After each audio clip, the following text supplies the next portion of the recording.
My mom would be at all my sporting events. Let's say I was playing football, okay? My mother would be on the sidelines, and if the play on the field started going one way, my mother would run along like, Mark, get him, get him! I'd be like, oh my gosh.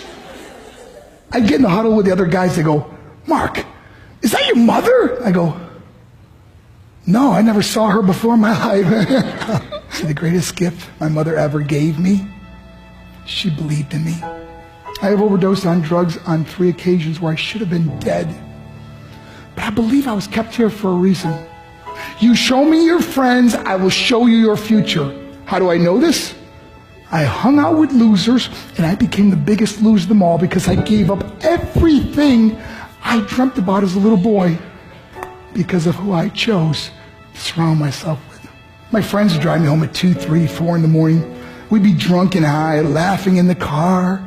We'd pull up in front of my house in New York. They go, Mark, the light's on. I go, oh man, my mother's up. See, my mom wouldn't go to bed until she knew her son was still alive.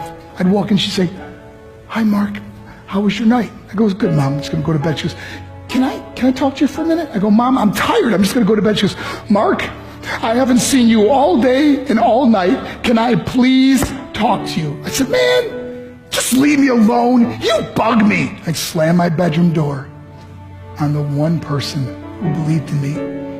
I was on a worldwide tour and we were wrestling overseas in Japan. After my wrestling match, I went upstairs in my hotel room and I fell asleep. There was a knock at my door at 3 o'clock in the morning.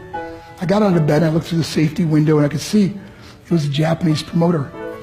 So I opened the door and he said, Mark, you need to call home. There's been an emergency.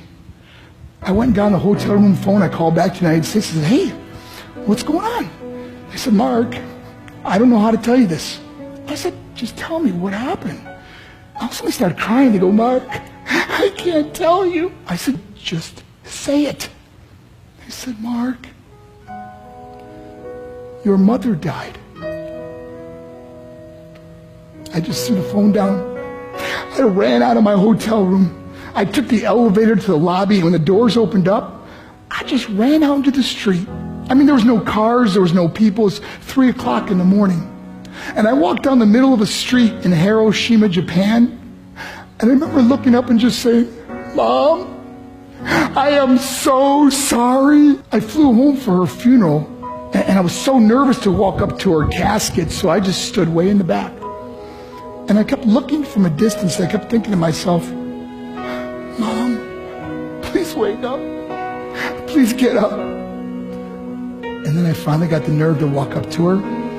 And as I got closer, I could see my mom for the first time. I mean, she was so beautiful.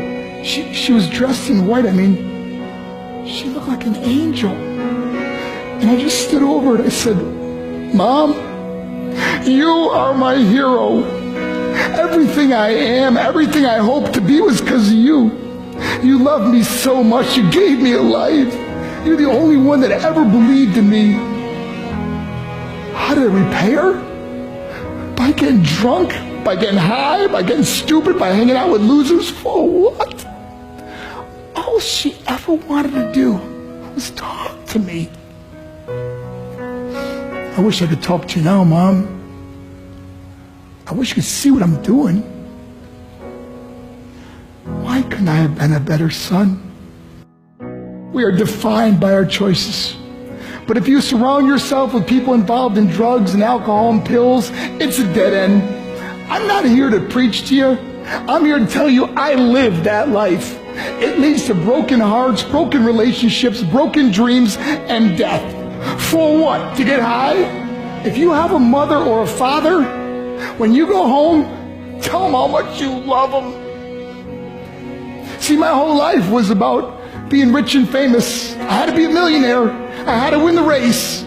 I had to win the race at the expense of my marriage, my family, my friends. For what?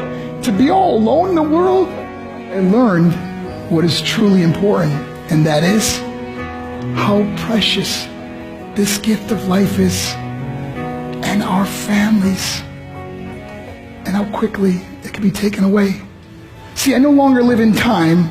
I live in moments. See, it's not what's in your pocket that matters. It's what's in your heart that truly matters. Love Love is just a word until somebody comes along and gives it meaning. You're the meaning.